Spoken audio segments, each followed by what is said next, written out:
ഹുക്മ ജീവൻ നൽകും വചനം. ഹുക്മ ഹുക്മ ജ്ഞാനം നൽകും വചനം. പഴയ നിയമവും പുതിയ നിയമവും മനസ്സിലാക്കാൻ, രക്ഷാകര രഹസ്യത്തെ മനസ്സിലാക്കാൻ 3 പ്രധാനപ്പെട്ട വചനഭാഗങ്ങളിലൂടെ കടന്നു പോവുകയാണ് നമ്മൾ. മൂന്നാമത്തെ ആ ഭാഗത്ത് ഉൾപ്പെടുന്ന യാത്രയുടെ അവസരത്തിലാണ് മിശിഹ എന്ന് പറയുന്നുള്ള കൺസെപ്റ്റ് കടന്നു വരിക. പഴയ നിയമ പുസ്തകങ്ങളെ യഥാർത്ഥത്തിൽ 3 ഗണങ്ങളായിട്ട് യഹൂദൻ തിരിക്കും. അതിന് പറയുന്ന പേരാണ് താനാക്ക്. ഹുക്മ ഹുക്മ ജീവൻ നൽകും വചനം. ഹുക്മ ഹുക്മ ജ്ഞാനം നൽകും വചനം. ഈശോ മിശിഹായ്ക്ക് സ്തുതിയായിരിക്കട്ടെ. പുതിയ എപ്പിസോഡിലേക്ക് നമ്മൾ പ്രവേശിച്ചിരിക്കുകയാണ്. ഇൻട്രൊഡക്ടറി പാർട്ട് കഴിഞ്ഞു. ഇസ്രായേലിൻ്റെ ചരിത്രപരമായിട്ടുള്ള അനുഭവങ്ങളെ 3 തൂണുകളിൽ ഉറപ്പിച്ചിരിക്കുന്നു. അല്ലെങ്കിൽ പഴയ നിയമവും പുതിയ നിയമവും മനസ്സിലാക്കാൻ, രക്ഷാകര രഹസ്യത്തെ മനസ്സിലാക്കാൻ 3 പ്രധാനപ്പെട്ട വചനഭാഗങ്ങളിലൂടെ കടന്നു പോവുകയാണ് നമ്മൾ. അതുകൊണ്ട് നമുക്ക് ഈ വചനഭാഗങ്ങൾ കേൾക്കുമ്പോഴും വായിക്കുമ്പോഴും ഹൃദയത്തിൻ്റെ ആഴങ്ങളിലേക്ക് കൊണ്ടുവരാൻ വേണ്ടിയിട്ട് നമുക്ക് പ്രത്യേകമായിട്ട് പരിശുദ്ധ റൂഹായോട് നമുക്ക് പ്രാർത്ഥിക്കാം. ദൈവത്തിൻ്റെ ആത്മാവിൻ്റെ ശക്തി നമ്മളെ ഓരോരുത്തരെയും വിശുദ്ധഗന്ധം മനസ്സിലാക്കാൻ സഹായിക്കട്ടെ എന്ന് നമുക്ക് പ്രത്യേകമായിട്ട് അവിടുത്തോട് അപേക്ഷിക്കുകയും ചെയ്യാം. ഈ അവസരത്തിൽ ഇസ്രായേൽ ജനത്തിൻ്റെ ആദ്യത്തെ തൂണായ പുറപ്പാടിൻ്റെ പുസ്തകം 1-ാം അധ്യായം 8-ാം വാക്യം ഒന്നുകൂടി ഞാൻ ആവർത്തിക്കട്ടെ. പുതിയൊരു രാജാവ് ഈജിപ്ത് ദേശത്ത് വന്നു. ജോസഫിന് അവന് അറിയില്ലായിരുന്നു. 430 വർഷത്തോളം ഇസ്രായേൽ ജനം ഈജിപ്തിൽ കടന്നു. അപ്പോഴൊക്കെ അവർക്കൊക്കെ പല അനുഭവങ്ങളുണ്ടായി. എന്നാൽ പുതിയ രാജാവായ റാംസസ് സെക്കൻഡ് എന്ന് പറയുന്ന രാജാവ് വന്നപ്പോൾ ഈ ഇസ്രായേലിനെ അല്ലെങ്കിൽ ജോസഫിൻ്റെ സഹോദരന്മാരെ അറിയാൻ പാടില്ലാത്ത ആൾ വന്നു. അതോടുകൂടി അടിമത്തം ആരംഭിക്കുകയാണ്. ഇസ്രായേലിന് എങ്ങനെ അടിമത്തത്തിലേക്ക് പ്രവേശിച്ചു എന്നതിനെക്കുറിച്ചുള്ള സൂചനകളാണ് ഇവിടെ കൊടുത്തിരിക്കുന്നത്. ഇസ്രായേൽ എങ്ങനെ ഈജിപ്തിൽ അടിമകളായിട്ട് മാറി, അവിടെ ആരംഭിക്കുകയാണ് ഇസ്രായേലിൻ്റെ ചരിത്രം. നേരത്തെ സൂചിപ്പിച്ചതുപോലെ ആ അടിമത്തത്തിൽ നിന്ന് അവർ നേരെ സ്വതന്ത്രമായി. മോശ ഇസ്രായേൽ ജനതയെ ഈജിപ്തിൻ്റെ അടിമത്തത്തിൽ നിന്ന് വാഗ്ദാന നാട്ടിലേക്ക് നയിച്ചു. സീനായ് എന്ന് പറയുന്ന ദേശത്ത് അവർ വസിച്ചു. അവിടെ ഒരു ജനമാക്കി മാറ്റി. അവിടെ നിന്ന് കൽപ്പനകൾ കൊടുത്തു. വീണ്ടും വാഗ്ദാന പേടകവും വഹിച്ചുകൊണ്ട് ഇസ്രായേൽ ജനം വാഗ്ദാന ദേശത്തേക്ക് യാത്ര. കാദേശ് ബെർണ എന്ന് പറയുന്ന സ്ഥലത്ത് ധാരാളം വർഷങ്ങളോളം താമസിച്ചു. അതിനുശേഷം മോവാബ് എന്ന് പറയുന്ന ദേശത്ത് താമസിച്ചു. അതിനുശേഷം ജോഷുവയുടെ നേതൃത്വത്തിൽ ഇസ്രായേൽ ജനം വാഗ്ദാന ദേശത്തേക്ക് പോയി. വാഗ്ദാന ദേശത്തേക്ക് പ്രവേശിച്ച ഇസ്രായേൽ ജനതയ്ക്ക് മോശ വളരെ ശക്തമായ രീതിയിൽ നേതൃത്വം നൽകി.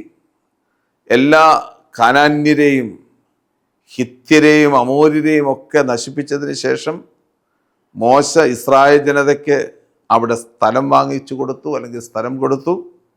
ആ സ്ഥലം കൊടുത്തതിന് ശേഷം അവരെ അനുഗ്രഹിച്ചു, പ്രാർത്ഥിച്ചു, നിർദ്ദേശങ്ങൾ നൽകി. അങ്ങനെ പോകുന്ന ജോഷുവയെ നമ്മൾ കാണുന്നു. അങ്ങനെ ജോഷുവയുടെ മരണത്തോടുകൂടി ഒരു യുഗം അവസാനിക്കുകയാണ്. ജോഷുവയുടെ മരണത്തോടുകൂടി ഒരു യുഗം അവസാനിക്കുകയാണ്. ആ യുഗത്തെക്കുറിച്ചാണ് 2-ാമത്തെ തൂണായ ന്യായാധിപന്മാരുടെ പുസ്തകം 2:10 നമ്മളെ ഓർമ്മിപ്പിക്കുക. അപ്പോൾ നോക്കിക്കോണം, ആദ്യത്തെ തൂണ് പുറപ്പാടിൻ്റെ 1-ാം അധ്യായം 8-ാമത്തെ വാക്യം. അത് ഒരു ജനതയ്ക്കുണ്ടായിരുന്ന അടിമത്തം, എങ്ങനെ അടിമത്തത്തിൽ ഇസ്രായേൽ ജനം സ്വാതന്ത്ര്യം പ്രാപിച്ചു, വാഗ്ദാന ദേശത്തേക്ക് അവർ പ്രവേശിച്ചു. അതാണ് 1-ാമത്തെ തൂണെങ്കിൽ, 2-ാമത്തെ തൂണെന്ന് പറയുന്നത് വാഗ്ദാന ദേശത്ത് പ്രവേശിച്ച ഇസ്രായേൽക്കാര് ഏകദൈവത്തെ മറന്ന് ബഹുദൈവങ്ങളുടെ പിന്നാലെ പോയതിൻ്റെ ചരിത്രമാണ് 2-ാമത്തെ തൂണ് അവതരിപ്പിച്ചിരിക്കുക. അവിടെയും ഇസ്രായേലിൻ്റെ ജീവിതത്തിൽ അടിമത്തം ഉണ്ടാകുന്നതായിട്ട് കാണുന്നു. ന്യായാധിപന്മാരുടെ പുസ്തകം 2:10 ഇപ്രകാരമാണ് പറയുന്നത്: പഴയ തലമുറ ജോഷുവയോട് ചേർന്നു, പുതിയ തലമുറയുണ്ടായി. അവർ ദൈവത്തെയോ ദൈവം നടത്തിയ പ്രവർത്തനങ്ങളെക്കുറിച്ചോ അറിയില്ലായിരുന്നു. അതിനാൽ ഇസ്രായേൽ ജനം 11-ാമത്തെ വാക്യം പ്രകാരമാണ് പറയുന്നത്: ഇസ്രായേൽ ജനം ബാൽ ദേവനെയും അക്ഷേരാ ദേവതകളെയും ആരാധിച്ചു. അവരുടെ ഇടയിൽ അശാന്തി ഉണ്ടാകുന്നു. ഇവരെ രക്ഷിക്കാൻ ഇത് 2-ാമത്തെ തൂണാണ്. 2:10 2-ാമത്തെ തൂണാണ്. അതിലൂടെ കടന്നു വരുന്നത് വഴിപിഴച്ച ഇസ്രായേൽ സമൂഹത്തെക്കുറിച്ചാണ്. ഈ ജനത്തെ ദൈവമായ കർത്താവ് ശിക്ഷിക്കുന്ന രംഗമാണ് നമ്മൾ കാണുന്നത്. ബൈബിളിൻ്റെ ഭാഷയിൽ ശിക്ഷ എന്ന് പറയുന്നത് ശിക്ഷണമാണ്. ചസ്റ്റൈസ്മെൻറ്റ് എന്ന് ഇംഗ്ലീഷിൽ പറയും. ശിക്ഷ എന്നത് ശിക്ഷണമായിട്ടാണ് മനസ്സിലാക്കുക. പലപ്പോഴും നമ്മൾ വളരെ നെഗറ്റീവായിട്ട് വ്യാഖ്യാനിക്കാറുണ്ട് ഈ ശിക്ഷയെ. ദൈവം ശിക്ഷിക്കുന്നവനാണോ? ആ ശിക്ഷ എന്താണ് കർത്താവ് കൊടുക്കുന്നത്? ദൈവം എന്തിനാണ് ഇസ്രായേലിനെ അസീറിയക്കാർക്ക് കൊടുത്തത്? ജൂദായെ ബാബിലോണിന് കൊടുത്തത് എന്തിനാണ്? ഇത്രമാത്രം ക്രൂരനായ ദൈവമാണോ? ഇതൊക്കെ നമ്മൾ ചിന്തിക്കും. പക്ഷേ യഥാർത്ഥത്തിൽ ശിക്ഷ എന്നുള്ള വാക്കല്ല, മറിച്ച് ശിക്ഷണം എന്നുള്ള വാക്കാണ് പ്രധാനപ്പെട്ടത്. അതിനെക്കുറിച്ച് പിന്നീട് ആ ഭാഗങ്ങൾ വരുമ്പോൾ നമ്മൾ സംസാരിക്കുന്നതായിരിക്കും. അപ്പോൾ ഇസ്രായേൽ ജനത്തെ ദൈവം ശിക്ഷണത്തിന് വിധേയമാക്കി അസീറിയയിലേക്കും ബാബിലോണിലേക്കും കൊണ്ടുപോയി. അങ്ങനെ ബാബിലോണിൽ നിന്ന് തിരിച്ചു വരുന്ന ഒരു സമൂഹം, അതാണ് 3-ാമത്തെ തൂണെന്ന് പറയുന്നത്. അപ്പോൾ 1-ാമത്തെ തൂണ് എക്സോഡസ് 1:8, 2-ാമത്തെ തൂണ് ജഡ്ജസ് ന്യായാധിപന്മാരുടെ പുസ്തകം 2:10, 3-ാമത്തെ തൂണാണ് നമ്മൾ ഏശയ്യായുടെ പുസ്തകത്തിൽ 40-ാം അധ്യായത്തിൽ കാണുന്നത്. നോക്കിക്കേ, ഈ 3 തൂണുകളിലൂടെ ഇസ്രായേൽ ജനത്തെ വാഗ്ദാന ദേശത്തേക്ക് തിരിച്ചു കൊണ്ടുവരികയാണ്. പുതിയ പുറപ്പാടിൻ്റെ അനുഭവം, തിരിച്ചു കൊണ്ടുവരുന്ന പുറപ്പാടിൻ്റെ അനുഭവം. യാത്ര ആരംഭിച്ചു. ആ യാത്ര വാഗ്ദാന ദേശത്തെത്തി. വീണ്ടും വാഗ്ദാന ദേശത്ത് നിന്ന് അടുത്ത യാത്ര ആരംഭിക്കുന്നു, ബാബിലോണിലേക്കും അസീറിയയിലേക്കും. ആ ബാബിലോണിൽ നിന്ന് തിരിച്ച് ഉള്ളൊരു യാത്ര ആരംഭിക്കുന്നു വാഗ്ദാന ദേശത്തേക്ക്. ആ വാഗ്ദാന ദേശത്തേക്കുള്ള 3-ാമത്തെ യാത്രയാണ് 3-ാമത്തെ തൂണെന്ന് പറയുന്നത്. ആ യാത്ര പൂർണ്ണമാകുന്നത്, ആ യാത്രയുടെ അവസരമാണ് 3-ാമത്തെ തൂണിൽ ഉൾപ്പെടുന്ന, അല്ലെങ്കിൽ 3-ാമത്തെ ആ ഭാഗത്ത് ഉൾപ്പെടുന്ന യാത്രയുടെ അവസരത്തിലാണ് മിശിഹ എന്ന് പറയുന്നുള്ള കൺസെപ്റ്റ് കടന്നു വരിക. മിശിഹ, ഞങ്ങൾക്കൊക്കെ ഒരു അഭിഷിക്തം കടന്നു വരും, മിശിഹ എന്ന് പറയുന്ന ഒരാൾ വരും. ആ മിശിഹായെ പ്രതീക്ഷിച്ചുകൊണ്ടുള്ള ഒരു യാത്രയാണ് 3-ാമത്തെ തൂണെന്ന് പറയുന്നത്. ആ യാത്ര അവസാനിക്കുന്നത് പുതിയ നിയമത്തിലാണ്. നോക്കിക്കേ, ഇതാണ് വിശുദ്ധ ഗ്രന്ഥം. 3 യാത്രകളിലൂടെ അവതരിപ്പിച്ചിരിക്കുന്നു. ആ യാത്ര ഈശോയാകുന്ന വ്യക്തിയിലേക്ക്, പൂർണ്ണതയിലേക്ക് കടന്നു വരുന്നു. അതുകൊണ്ടാണ് എപ്പോഴും നമ്മൾ പറയുന്നത്, പഴയ നിയമം വ്യാഖ്യാനിക്കണമെന്നുണ്ടെങ്കിൽ പുതിയ നിയമത്തിലെ ഈശോയിലേക്ക് എത്തി നിൽക്കാതെ പഴയ നിയമത്തെ വ്യാഖ്യാനിക്കാൻ സാധിക്കില്ല. ക്രൈസ്തവൻ്റെ വ്യാഖ്യാനം, ക്രിസ്ത്യാനിയുടെ വ്യാഖ്യാനം, കത്തോലിക്കൻ്റെ വ്യാഖ്യാനം ഇതായിരിക്കണം. പഴയ നിയമത്തെ വ്യാഖ്യാനിക്കണമെന്നുണ്ടെങ്കിൽ പുതിയ നിയമത്തിൻ്റെ ഈശോയുടെ രഹസ്യത്തെ വ്യാഖ്യാനിക്കാതെ അതിലേക്ക് എത്തി നിൽക്കുന്ന വ്യാഖ്യാനമായിരിക്കണം പഴയ നിയമത്തിൻ്റെ വ്യാഖ്യാനം. എന്നാൽ യഹൂദൻ്റെ വ്യാഖ്യാനം എന്താണ്? യഹൂദൻ വ്യാഖ്യാനിക്കുമ്പോൾ പുതിയ നിയമത്തിലെ ഈശോയാകുന്ന രക്ഷാകര രഹസ്യത്തിൻ്റെ ഓർമ്മകൾ ഉണ്ടാവുകയില്ല. കാരണം അവന് ഈശോ എന്ന് പറയുന്ന വ്യക്തിയില്ല, ഈശോയുടെ രക്ഷാകര സംഭവങ്ങളില്ല. അതിനാൽ അവൻ്റെ വ്യാഖ്യാനം പഴയ നിയമ ഗ്രന്ഥത്തിൽ ഒതുക്കി നിർത്തും. ഇതാണ് അതിൻ്റെ പ്രത്യേകത. അതുകൊണ്ട് ഇങ്ങനെയുള്ള വ്യാഖ്യാനത്തിൽ ഇതാ ഈ 3 തൂണുകളിലൂടെ ഘടിപ്പിച്ചിരിക്കുന്ന വിശുദ്ധ ഗ്രന്ഥമാണ് യഥാർത്ഥത്തിൽ നമ്മൾ മനസ്സിലാക്കാൻ പോകുന്നത്. പുറപ്പാടിൻ്റെ പുസ്തകം 1-ാം അധ്യായം 8-ാം വാക്യം, ന്യായാധിപന്മാരുടെ പുസ്തകം 2-ാം അധ്യായം 10-ാം വാക്യം, ഏശയ്യായുടെ പുസ്തകത്തിൻ്റെ 40-ാമത്തെ വാക്യം, ഇസ്രായേൽ ജനം ബാബിലോണിൽ നിന്ന് വാഗ്ദാന ദേശത്തേക്ക് പ്രവേശിക്കുന്നു. ബാബിലോണിൽ നിന്ന് വാഗ്ദാന ദേശത്തേക്ക് പ്രവേശിക്കുന്ന ഇസ്രായേൽക്കാർക്ക് ഒറ്റ ചിന്തയേ ഉള്ളായിരുന്നുള്ളൂ, അവർക്കൊരു മിശിഹ വേണം, ഒരു രാജാവ് വേണം.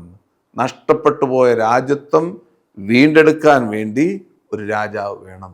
ആ രാജാവാണ് മിശിഹ എന്ന് പറയുന്ന രാജാവ്. ആ രാജാവിനെയാണ് ഈ പുതിയ നിയമചരിത്രത്തിൽ നമ്മൾ കാണുന്നത്.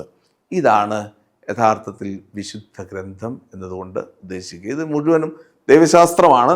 ഈ ദൈവശാസ്ത്ര ചിന്തയാണ് യഥാർത്ഥത്തിൽ വിശുദ്ധ ഗ്രന്ഥത്തിലൂടെ നമ്മൾ മനസ്സിലാക്കി എടുക്കുന്നത്. പെട്ടെന്ന് മനസ്സിലാക്കാൻ പറ്റുന്ന ഒരു യാഥാർത്ഥ്യമാണ് ഇത്.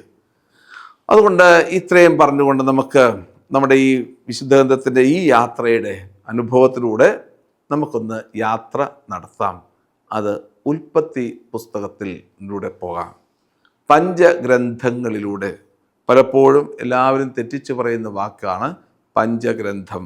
പഞ്ചഗ്രന്ഥി എന്ന് പറയും, പക്ഷേ ഇത് പഞ്ചഗ്രന്ഥങ്ങളാണ്. 5 ഗ്രന്ഥങ്ങൾ: ഉൽപ്പത്തി, പുറപ്പാട്, ലേവ്യർ, സംഖ്യ, നിയമാവർത്തനം എന്നിങ്ങനെയുള്ള 5 ഗ്രന്ഥങ്ങൾ ഉൾപ്പെടുന്നതിനെയാണ് പഞ്ചഗ്രന്ഥം എന്ന് പറയുന്നത്.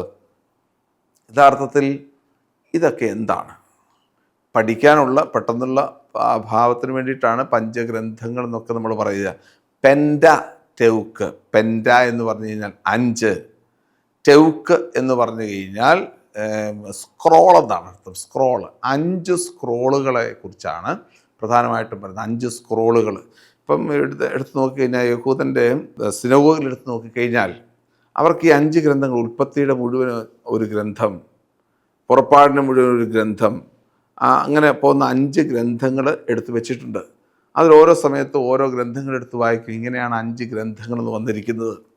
അതുപോലെ തന്നെ ഇത് പെൻഡറ്റെവുക്ക് എന്ന് പറയുന്നത് യഥാർത്ഥത്തിൽ ഇത് ഗ്രീക്ക് ക്രിയേഷനാണ്, ഗ്രീക്ക് കൺസെപ്റ്റാണ്. ഗ്രീക്ക് ബൈബിള് ഉണ്ടായല്ലോ. ഗ്രീക്ക് ബൈബിളിൻ്റെ ഉത്ഭവത്തെക്കുറിച്ച് സപ്തജിന്ത് എന്നാണ് വിശേഷിപ്പിക്കുന്നത്. അത് പ്രധാനമായിട്ടും അലക്സാണ്ട്രിയ, ഈജിപ്തിലെ അലക്സാണ്ട്രിയ എന്ന് പറയുന്ന ദേശത്ത് 2-ാം നൂറ്റാണ്ട് BC 2-ാം നൂറ്റാണ്ടിൽ ഉണ്ടായ ഒരു സംഭവമാണ്. 70 പേര് വ്യത്യസ്തമായ സ്ഥലങ്ങളിൽ ഇരുന്നു കൊണ്ട് വിശുദ്ധ ഗ്രന്ഥത്തെ ട്രാൻസ്ലേറ്റ് ചെയ്തു, ഗ്രീക്ക് ഭാഷയിലേക്ക് ട്രാൻസ്ലേറ്റ് ചെയ്തു. അങ്ങനെയാണ് സപ്തജിന്ത്, 70 പേരുടെ ഒരു അധ്വാനത്തിനെ കുറിച്ച് പറയുന്ന ഭാഗം. അതുകൊണ്ടാണ് ഇതിനെ സപ്തജിന്ത് എന്നുകൊണ്ട് വിശേഷിപ്പിക്കുന്നത്. അങ്ങനെയാണ് സപ്തജിന്ത് കടന്നു വരിക. അപ്പോൾ അവരുടെ ഒരു ക്രിയേഷനാണ്, യഥാർത്ഥത്തിൽ ഗ്രീക്ക് ഭാഷയുടെ ക്രിയേഷനാണ് പെൻഡറ്റെവുക്ക്. പല രീതിയിൽ നമുക്ക് ഈ പുസ്തകത്തെ നമുക്ക് മനസ്സിലാക്കാൻ പറ്റും.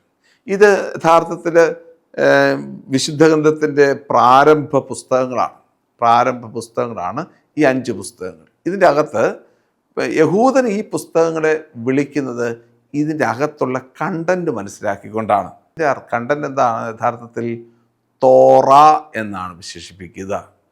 തോറ എന്ന വാക്കിൻ്റെ അർത്ഥം ഇൻസ്ട്രക്ഷൻ എന്നാണ്. നമ്മൾ കേട്ടിട്ടുണ്ട് തോറ, ഇൻസ്ട്രക്ഷൻ എന്നാണ്. ഈ ഇൻസ്ട്രക്ഷനാണ് പിന്നീട് നിയമമായിട്ട് കടന്നു വരിക. അതുകൊണ്ടാണ് ഈ തോറ എന്ന വാക്കിന് നമ്മൾ നിയമം എന്ന് വ്യാഖ്യാനിക്കുന്നത്. അപ്പോൾ യഥാർത്ഥത്തിൽ തോറ എന്ന വാക്കിൻ്റെ അർത്ഥം ഇൻസ്ട്രക്ഷൻ എന്നാണ്. ഈ ഇൻസ്ട്രക്ഷൻസാണ് പിന്നീട് നിയമമായിട്ട് കടന്നു വന്നിരിക്കുക. അതുകൊണ്ടാണ് ഇതിനെ നിയമം എന്ന വ്യാഖ്യാനം നമ്മൾ കൊടുത്തിരിക്കുക. അപ്പോൾ യഥാർത്ഥത്തിൽ യഹൂദൻ്റെ കാഴ്ചപ്പാടിൽ ഇത് അവരുടെ നിയമപുസ്തകമാണ്. ഈ നിയമപുസ്തകത്തിൻ്റെ വ്യാഖ്യാനമാണ് യഥാർത്ഥത്തിൽ മറ്റു പുസ്തകങ്ങളിൽ നമ്മൾ കാണുക. അതുകൊണ്ടാണ് ഈ പഴയ നിയമ പുസ്തകങ്ങളെ യഥാർത്ഥത്തിൽ 3 ഗണങ്ങളായിട്ട് യഹൂദൻ തിരിക്കും. അതിന് പറയുന്ന പേരാണ് താനാക്ക്. താനാക്ക് എന്ന് പറഞ്ഞു കഴിഞ്ഞാൽ തോറ, അതാണ് തോറ, നബീം, അതാണ് നബീം, കെത്തുബീം. തോറ, നബീം, കെത്തുബീം. തോറ നമുക്കറിയാം ഇൻസ്ട്രക്ഷൻ, അല്ലെങ്കിൽ അതിന് വേറെ വ്യാഖ്യാനം നിയമം. നബീം എന്ന വാക്ക് നമുക്കറിയാം, നബി എന്ന വാക്കിൽ നിന്നാണ് ഒക്കെ നമുക്ക് സുപരിചിതമാണ്. അതുകൊണ്ട് നബീം എന്ന വാക്ക് നമുക്കറിയാം, പ്രവാചകന്മാർ. മൂന്നാമത്തേതാണ് കെത്തുബീം. നമുക്ക് വളരെയധികം സുപരിചിതമാണ്. കിതാബ് എന്ന് പറയുന്ന ഹിന്ദി വാക്ക് നമുക്കറിയാമല്ലോ, കിതാബ് അല്ലേ. ആ കിതാബ് എന്ന് പറയുന്ന ഹിന്ദി വാക്കിനോട് സാമ്യമുള്ളതാണ് കെത്തുബീം എന്ന് പറയുന്ന വാക്ക്. അതിൻ്റെ അർത്ഥം റൈറ്റിങ്സ്. അതുകൊണ്ട് വിശുദ്ധ ഗ്രന്ഥത്തെ, പഴയ നിയമ ഗ്രന്ഥങ്ങളെ നമുക്ക് മൂന്നായിട്ട് വേണമെങ്കിൽ യഹൂദൻ്റെ ഭാഷയെ തിരിച്ചു കഴിഞ്ഞാൽ തോറ, നബീം, കെത്തുബീം. തോറ എന്ന് പറയുന്നത് 5 പുസ്തകങ്ങളാണെങ്കിൽ നബീം എന്ന് പറയുന്നത് ജോഷുവ മുതലുള്ള പുസ്തകങ്ങളെയാണ്. ജോഷുവ, ന്യായാധിപന്മാർ, റൂത്ത്, പിന്നെ കൊടുത്തിരിക്കുന്ന സമൂഹൻ്റെ പുസ്തകം, രാജാക്കന്മാരുടെ പുസ്തകം, പിന്നെ എസ്രാ നെഹ്മിയയുടെ പുസ്തകം, ദിനവൃത്താന്തത്തിൻ്റെ പുസ്തകം, ഇങ്ങനെയുള്ള പുസ്തകങ്ങളെയൊക്കെയാണ് നബീം. അതുപോലെ തന്നെ 12 ചെറിയ പ്രവാചകന്മാരുടെ പുസ്തകം, 4 വലിയ പ്രവാചകന്മാരുടെ പുസ്തകം, ഈ പുസ്തകങ്ങളെയൊക്കെയാണ് നബീം എന്ന് പറയുന്ന പേരിൽ അറിയപ്പെടുന്നത്. എന്നാൽ കെത്തുബീം എന്ന വാക്ക് റൈറ്റിങ്സ് ആണ്. ജോബിൻ്റെ പുസ്തകം, സാംസിൻ്റെ പുസ്തകം, സഭാപ്രസംഗങ്ങളുടെ പുസ്തകം തുടങ്ങിയ എല്ലാ പുസ്തകങ്ങളെയും, ബാക്കി മിച്ചം വരുന്ന എല്ലാ പുസ്തകങ്ങളെയുമാണ് ഈ കെത്തുബീം എന്ന് പറയുന്ന വാക്കുകൊണ്ട് ഉദ്ദേശിക്കുക. അപ്പോൾ ഈ യഹൂദൻ്റെ ബൈബിളും ക്രൈസ്തവൻ്റെ ബൈബിളും തമ്മിൽ ചെറിയ വ്യത്യാസമുണ്ട്. അത് നമുക്കൊക്കെ അറിയാം. യഹൂദൻ്റെ ബൈബിളും ക്രൈസ്തവൻ്റെ ബൈബിളും തമ്മിൽ, യഹൂദൻ്റെ ബൈബിളിൽ 39 പുസ്തകങ്ങളേ ഉള്ളുവെങ്കിൽ ക്രൈസ്തവൻ്റെ ബൈബിളിൽ, ക്രിസ്ത്യാനിയുടെ ബൈബിളിൽ 7 പുസ്തകം കൊണ്ട് കൂടും. അങ്ങനെ 46 പുസ്തകങ്ങളുണ്ട്. അതേതൊക്കെയാണ് 7 പുസ്തകങ്ങൾ? തോബിത്ത്, ജൂദിത്ത്, സിറാക്ക്, ബാറൂക്ക്, വിസ്ഡം, 1ഉം 2ഉം മക്കബയുടെ പുസ്തകങ്ങൾ. ഇങ്ങനെ 7 പുസ്തകങ്ങൾ.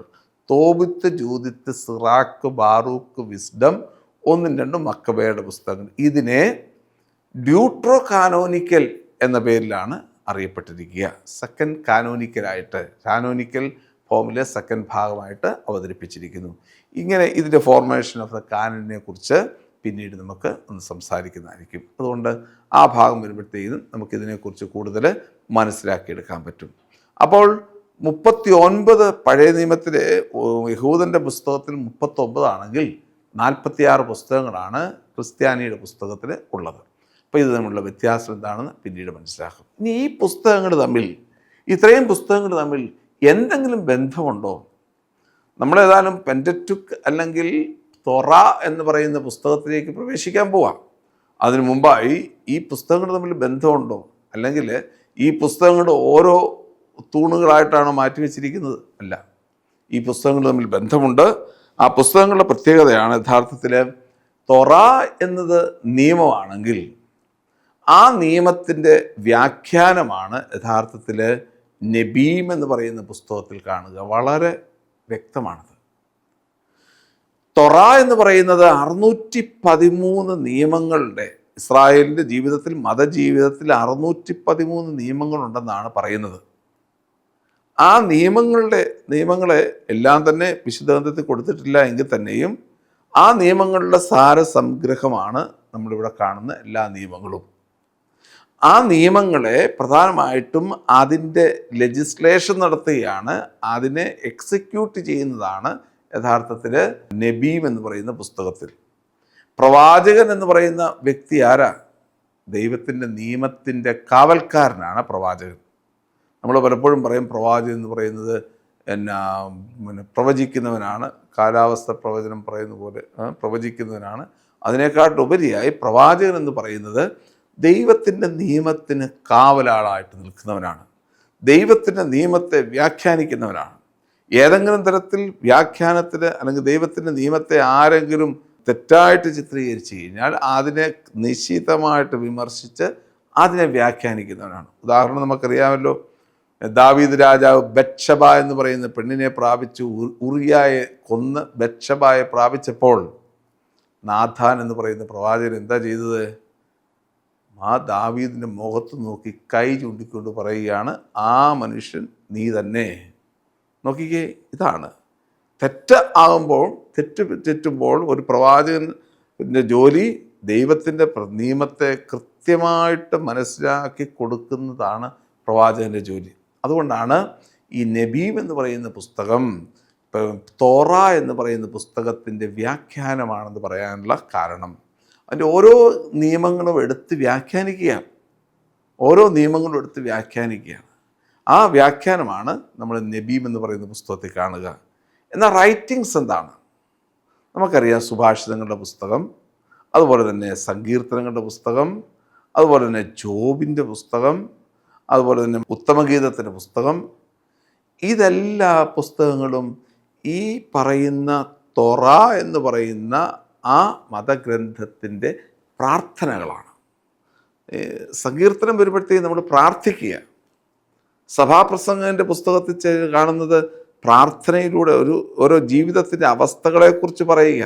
അതുപോലെ തന്നെ ഷീർ ഹാ ഷറീം എന്ന് പറയുന്ന ഉത്തമഗീതത്തിലെ പുസ്തകങ്ങളിലും ഒക്കെ നമ്മൾ പ്രാർത്ഥിക്കുക, ഈ ദൈവിക നിയമത്തെ ഓർത്ത് പ്രാർത്ഥിക്കുക. ഇതാണ് റൈറ്റിങ്സിൻ്റെ പ്രത്യേകത. തൊറായുടെ പ്രാർത്ഥനകളായിട്ടാണ് ഈ എഴുത്തുകൾ കടന്നു വരിക. അപ്പോൾ ഇതെല്ലാം എങ്ങനെയാണ് മനസ്സിലാക്കേണ്ടതെന്ന് പിന്നീട് നമുക്ക് നോക്കാം. ഇതൊരു റിലേഷൻ ഉണ്ട് എന്ന് പറഞ്ഞ് വെക്കുന്നത് മാത്രമേ ഉള്ളൂ. അതുകൊണ്ട് ആദ്യ ഭാഗം നമുക്ക് തൊറ എന്ന് പറയുന്ന ആ ഭാഗത്തേക്ക് പ്രവേശിക്കാം. എന്താണ് തൊറ? യഥാർത്ഥത്തിൽ വിശുദ്ധ ഗ്രന്ഥം ആരംഭിക്കുന്നത് വളരെ ഫേമസ് ഡിക്റ്റത്തോടു കൂടിയാണ്. അത് ബറഷീത്ത് ബറ എലോഹീം എത്ത് ഷമായും വെ എത്ത് ഹ ആറത്സ്. In the beginning God created heaven and earth. വളരെ ശക്തമായ ഒരു ഭാഷയിലാണ് അവതരിപ്പിച്ചിരിക്കുക. ഉൽപ്പത്തി പുസ്തകം, പുറപ്പാടിൻ്റെ പുസ്തകം, ലേവ്യരുടെ പുസ്തകം, സംഖ്യയുടെ പുസ്തകം, നിയമാവർത്തനത്തിൻ്റെ പുസ്തകം. ഈ 5 പുസ്തകങ്ങളുടെ സംഗ്രഹത്തിന് പറയുന്ന പേരാണ്, അല്ലെങ്കിൽ അതിൻ്റെ യൂണിറ്റിക്ക് പറയുന്ന പേരാണ് പെൻഡറ്റൗക്ക് എന്ന് പറയുന്നത്. എന്നാൽ പിന്നീടുള്ള പഠനങ്ങളിലൊക്കെ ഈ പുസ്തകത്തിൻ്റെ വ്യാപ്തി എങ്ങനെയാണ്, അല്ലെങ്കിൽ അതിൻ്റെ ആശയം, അതിൻ്റെ ദൈവശാസ്ത്രം എങ്ങനെയാണ് മറ്റു പുസ്തകങ്ങളിലേക്ക് വ്യാപിച്ചിരിക്കുന്നതെന്ന് നമുക്ക് കാണാൻ സാധിക്കും. ഉദാഹരണം പറഞ്ഞു കഴിഞ്ഞാൽ, പുറപ്പാടിൻ്റെ പുസ്തകത്തിലാണ് യഥാർത്ഥത്തിൽ ഇസ്രായേൽ ജനം വാഗ്ദാന ദേശത്ത് നിന്ന് പോകുന്നത്. അപ്പോൾ ആ പുറപ്പാടിൻ്റെ പുസ്തകത്തിന് കൊടുത്തിരിക്കുന്ന ടൈറ്റില് ഗ്രീക്ക് ടൈറ്റിലാണ് എക്സോദസ്. എക്സ് ഹോദോസ് എന്ന് പറഞ്ഞാൽ, ഹോദോസ് നമുക്കറിയാം വഴി എന്നാണ്, ഈ നാളുകളിലൊക്കെ നമ്മൾ കേൾക്കുന്നതാണ്. സ്യുന് ഹോദോസ്, സ്യുന് ഹോദോസ് ഒന്ന് കൂട്ടി വായിച്ചു കഴിഞ്ഞാൽ വായിക്കുന്നത് നമ്മൾ സുനഹദോസ് എന്നാണ്. ഒന്നിച്ചുള്ള വഴി, ഒന്നിച്ചു പോകുന്ന അവസ്ഥയ്ക്ക് പറയുന്നതാണ് സുനഹദോസ്, സ്യുൻ ഹോദോസ്. എക്സ് ഹോദോസ് എന്ന് പറഞ്ഞാൽ ഫ്രം ദ വേ എന്നാണ് അർത്ഥം, ഫ്രം ദ വേ.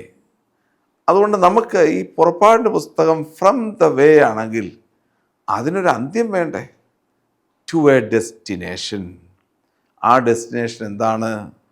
വാഗ്ദാന ദേശമാണ്. ഈജിപ്തിൻ്റെ അടിമത്തത്തിൽ നിന്ന് ഇസ്രായേൽ ജനം പോകുന്നത് വാഗ്ദാന ദേശത്തേക്കാണ്.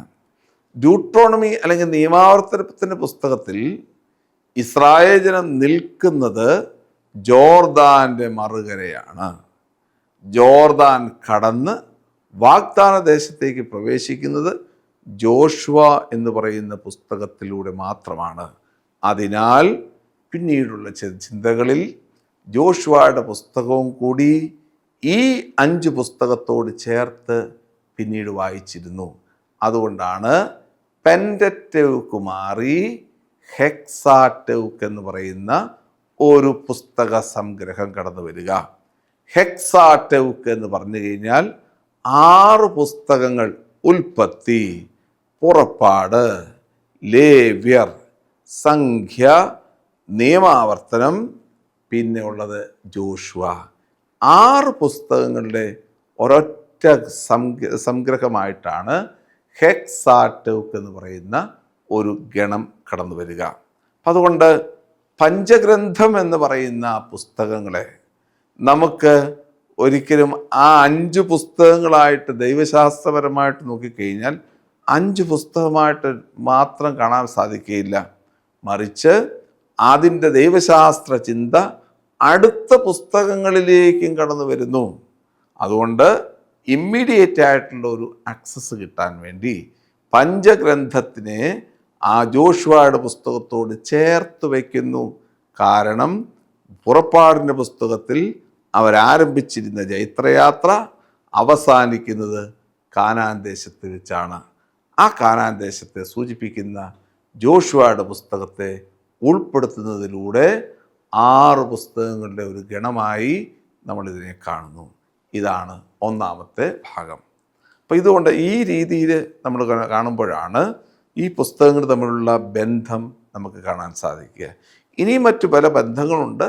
ആ ബന്ധങ്ങളുടെ ഓരോ ഭാഗങ്ങളും തക്ക സമയത്ത് നമുക്ക് മനസ്സിലാക്കിയെടുക്കാം. അതുവരെ നമുക്ക് ഈ പ്രാർത്ഥനാപൂർവ്വം ഈ വിശുദ്ധ ഗ്രന്ഥ ഭാഗങ്ങളെ ഓർത്ത് ധ്യാനിക്കാനും അതുപോലെ തന്നെ വിശ്വാസത്തിൽ വളരാനും വിശുദ്ധ ഗ്രന്ഥം വായിക്കാനും നമുക്ക് ഓരോരുത്തർക്കും സാധിക്കട്ടെ എന്ന് ആശംസിക്കുന്നു. ദൈവം നമ്മെ അനുഗ്രഹിക്കട്ടെ. ആമേൻ. ജീവൻ നൽകും വചനം. ജ്ഞാനം നൽകും വചനം.